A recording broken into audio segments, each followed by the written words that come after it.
10 amalan utama di bulan Ramadan. Pertama, melakukan ibadah puasa. Rasulullah SAW bersabda yang artinya, barang siapa yang berpuasa Ramadan dengan penuh keimanan dan mengharapkan pahala, maka akan diampuni dosanya yang telah lalu. Kedua, melakukan salat malam, salat tarawih dengan berjamaah. Rasulullah SAW bersabda yang artinya, barang siapa yang salat malam di bulan Ramadan dengan penuh keimanan dan mengharapkan pahala, maka akan diampuni dosanya yang telah lalu. Ketiga, memperbanyak sedekah dan kedermawanan, seperti memberi makan fakir miskin, membantu orang yang membutuhkan, memberi makan orang yang berpuasa saat berbuka, dan lain-lain. Rasulullah SAW bersabda yang artinya, barang siapa memberi makan orang yang berpuasa, maka baginya pahala seperti orang yang berpuasa tersebut, tanpa mengurangi pahala orang yang berpuasa itu sedikit pun.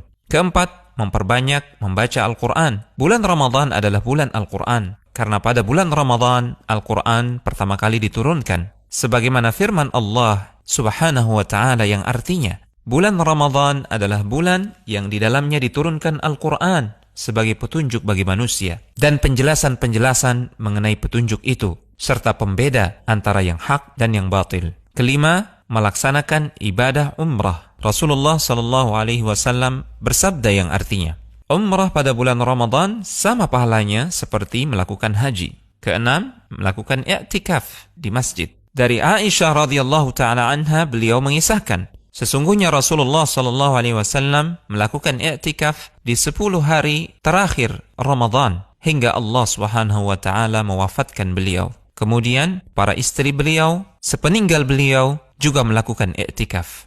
Ketujuh, mencari keutamaan Lailatul Qadar dengan bersungguh-sungguh dalam beribadah. Rasulullah SAW bersabda yang artinya, barang siapa yang salat malam pada malam Lailatul Qadar dengan penuh keimanan dan mengharapkan pahala, maka akan diampuni dosanya yang telah lalu. Kedelapan, menyegerakan berbuka puasa dan mengakhirkan sahur. Rasulullah SAW bersabda yang artinya, senantiasa manusia dalam keadaan baik selama mereka menyegerakan berbuka. Rasulullah SAW juga bersabda, lakukanlah santap sahur, karena dalam santap sahur terdapat keberkahan. 9. Memperbanyak zikir, doa, dan istighfar. Rasulullah SAW bersabda yang artinya, sesungguhnya orang yang berpuasa ketika ia berbuka, doanya tidak akan ditolak. 10. Membayar zakat fitrah. Dari Ibnu Abbas radhiyallahu ta'ala anhuma, beliau berkata, Rasulullah SAW mewajibkan zakat fitrah untuk mensucikan orang-orang yang berpuasa dari kesia-siaan dan kata-kata yang keji, dan juga untuk memberi makan fakir miskin. Barang siapa yang menunaikannya sebelum salat hari raya, maka zakatnya diterima, dan barang siapa yang menunaikannya setelah salat, maka itu hanyalah sedekah di antara sedekah biasa. Al-Hujjah.com